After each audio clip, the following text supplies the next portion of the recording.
I grew up in Athens, Alabama, which is in North Alabama. It's a small farming town, a little college town. Athens College is there. And I give credit to my mother and father for my interest in art and interest in spiritual things and magical things. My mother believed that the color of your clothes could influence your emotional state. She believed that red and orange would make you more alert and happy. And my father believed that by painting our house true green, that would ensure a good harvest.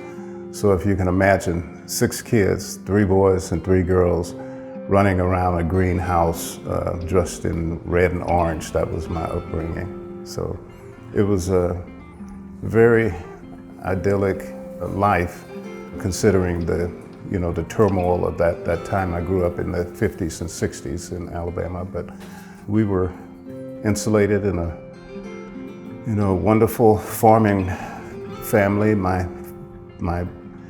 people were makers. My mother made quilts and my grandmother too, and my mother made hominy in big cast iron cauldrons, and they made something called hoghead cheese or souse and cracklings. And my job was to keep the fire burning around the pot. And my father and grandfather, they fashioned farm equipment from scratch. So it was a very active, productive, interesting life growing up.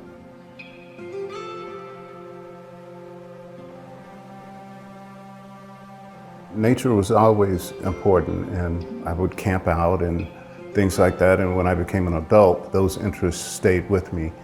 And a lot of the work, especially when I came to Lubbock, and it was right after a major dust storm. And I had never seen a dust storm before, and I'd driven from Virginia because I was teaching at Hampton University.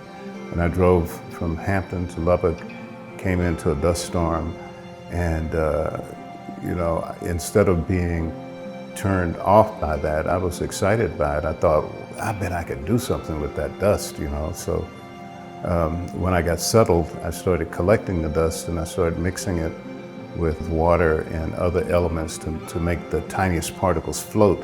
And I used it as a slip to put on the pots. And when you put it on the pot and then reduce the atmosphere, meaning taking the oxygen out of it, it turns a really shiny, glossy black. So, just always being aware of nature was important. And then I started observing the sandhill crane, and then that became an element in the work.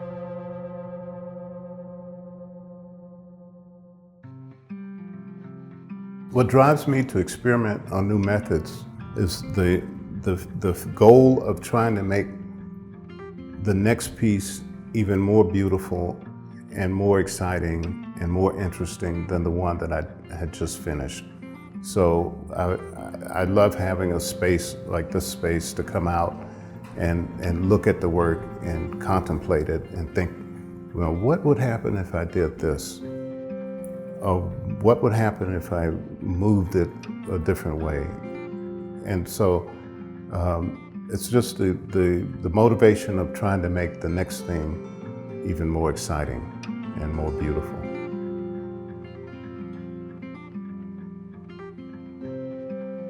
I had a dream where I dreamt that I saw a double wall pot. And in the dream, I realized that inner wall, from an engineering point of view, would stabilize the form so that I could fire them on tripod feet and on feet of 4, and they wouldn't warp because that inner wall held it together and kept the circular shape. And so at first it was just an engineering concept of being able to make something very large and not warp. But then very quickly, because of my interest in observing the birds, that rim became a sculptural element that I could work off of and make 3-dimensional forms that would curve and have grace and form and movement.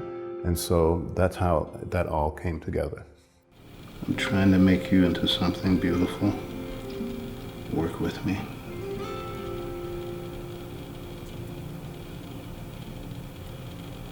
Michael Monroe was asked to curate the White House craft collection, and because he knew my work, he included me in that exhibition.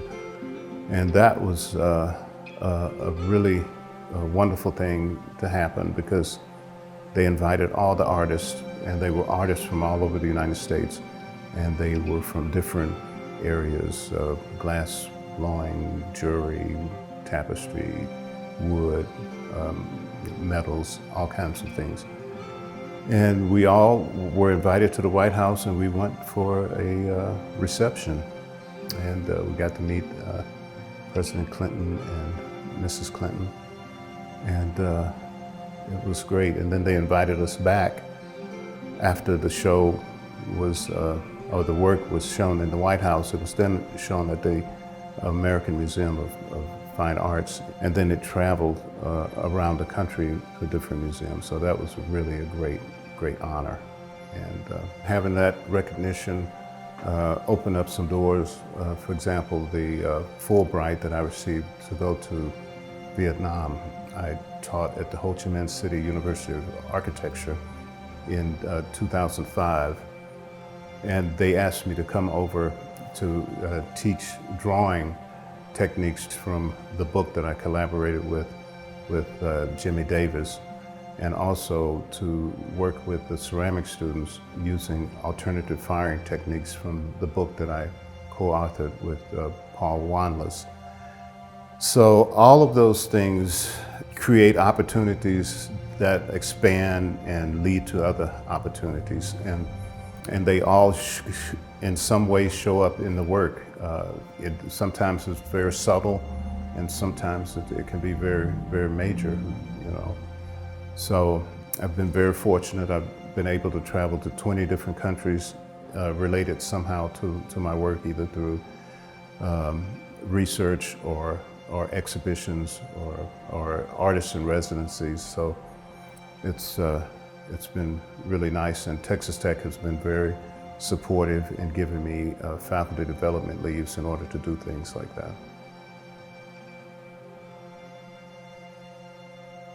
All artists want their work to be recognized and appreciated, and so to be able to see that when you're alive a little bit, that's a great feeling.